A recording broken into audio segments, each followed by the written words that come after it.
Syekh Ali Nurul Alam adalah salah seorang ulama yang turut berperan mensiarkan agama Islam di Nusantara. Beliau adalah seorang ulama yang mempunyai garis keturunan dari Rasulullah SAW. Beliau diperkirakan lahir pada abad 14 di Samarkand, dekat kota Bukhara, wilayah negara Azerbaijan.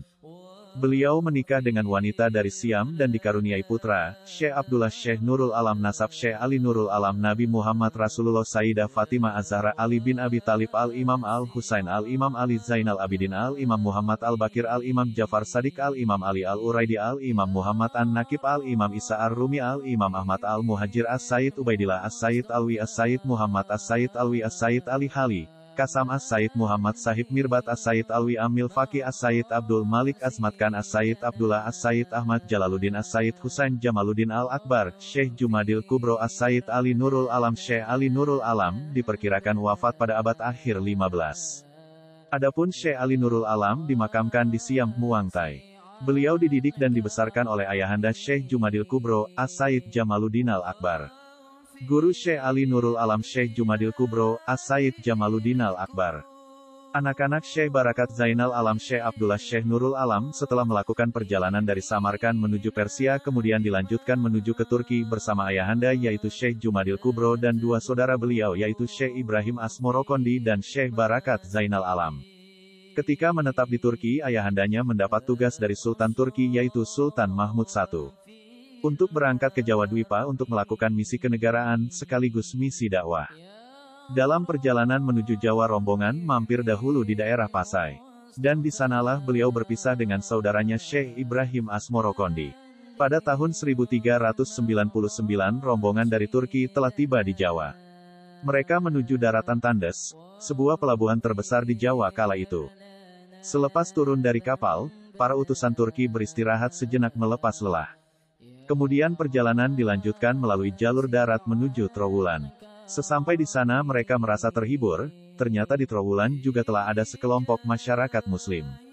Bukan Muslim asing seperti mereka, tapi Muslim pribumi. Di istana rombongan disambut dengan baik oleh Baginda Prabu Wikrama Wardana. Dijamu dengan kehormatan layaknya utusan dari negara jauh. Dakwah mereka untuk mengislamkan Prabu Wikrama Wardana belum berhasil, akan tetapi mereka dipersilahkan untuk melakukan dakwah asal tidak melakukan cara pemaksaan. Syekh Jumadil Kubro dan kedua putranya Ali dan Zainal memutuskan tinggal dan berdakwah di Trowulan. Di Trowulan, Syekh Jumadil Kubro memulai kehidupan baru sebagai pedagang, bersama dua putranya. Tidak ada kesulitan bagi beliau untuk mencari barang dagangan lantaran di daerah Tandes banyak dijumpai para pedagang muslim dari mancanegara yang siap membantu mereka. Kegiatan dakwah pun berjalan lancar, selancar usaha dagangnya. Komunitas muslim pun kian tertata meskipun jumlahnya tidak seberapa. Awal perjalanan dakwah mereka juga mengalami kesulitan. Akhirnya ayahanda beliau berkenalan dengan Tumenggung Mojopahit yang bernama Tumenggung Satim Singomoyo.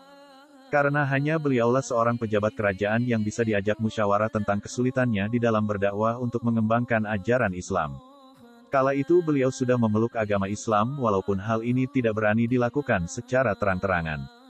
Hanya Tumenggung Satim Singomoyo lah yang bisa diajak bertukar pendapat tentang bagaimana cara mengembangkan ajaran Islam di tanah Jawa utamanya di lingkungan kerajaan yang masyarakatnya kala itu sudah sangat terpengaruh dengan ajaran Hindu dan Buddha. Alhamdulillah, dengan keberadaan Tumenggung Satim Singomoyo, akhirnya sedikit demi sedikit masyarakat Mojopahit memeluk Islam, termasuk yang berada di lingkungan kerajaan. Dari informasi Tumenggung Satim Singomoyo inilah Syekh Jumadil Kubro bisa mengerti lebih jauh tentang adat istiadat dan budaya masyarakat di daerah Trowulan.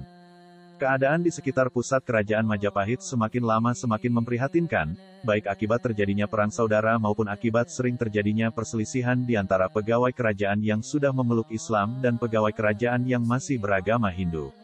Situasi ini ternyata membawa manfaat yang cukup besar bagi Syekh Jumadil Kubro dan kedua putranya. Penampilan yang sejuk tutur bicara yang santun ketika beliau beranjang sana ke keluarga kerajaan untuk menjumpai Dewi Dwarawati, Darawati Murdaningrum, yang masih saudara dari istri Syekh Ibrahim Asmorokondi, ternyata dapat membawa ketentraman di hati Prabu Kertawijaya. Perlahan tapi pasti, masyarakat kelas bawah mulai berbondong-bondong memeluk agama Islam. Pada akhirnya Syekh Jumadil Kubro menyuruh kedua putranya tersebut untuk melakukan dakwah di tempat lain. Akhirnya Syekh Ali Nurul Alam memutuskan untuk berangkat menuju Siam Muangtai dan Syekh Barakat Zainal Alam memutuskan untuk berdakwah di daerah Champa menggantikan Syekh Ibrahim Asmorokondi. Syekh Ali Nurul Alam adalah tokoh yang jarang disebutkan dalam berbagai babat dan cerita rakyat sebagai salah satu pelopor penyebaran Islam di Jawa. Syekh Ali Nurul Alam merupakan salah satu tokoh kunci proses Islamisasi di Tanah Jawa yang hidup sebelum Wali Songo yang mampu menembus dinding kebesaran Kerajaan Majapahit. Beliau juga berdakwah bersama ayahanda dan para ulama-ulama lain yang mempunyai modal tersendiri untuk menyebarkan agama Islam di Nusantara.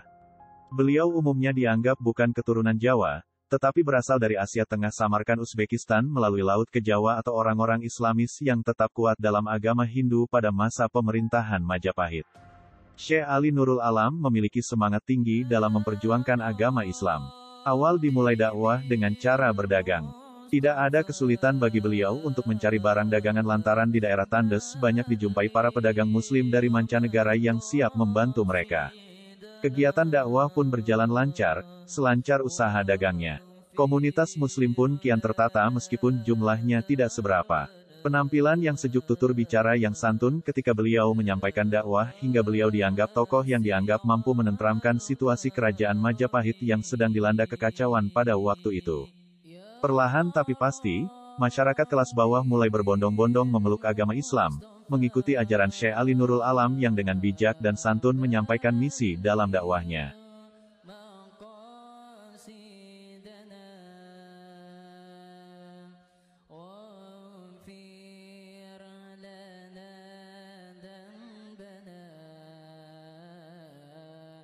يا واسع الكرم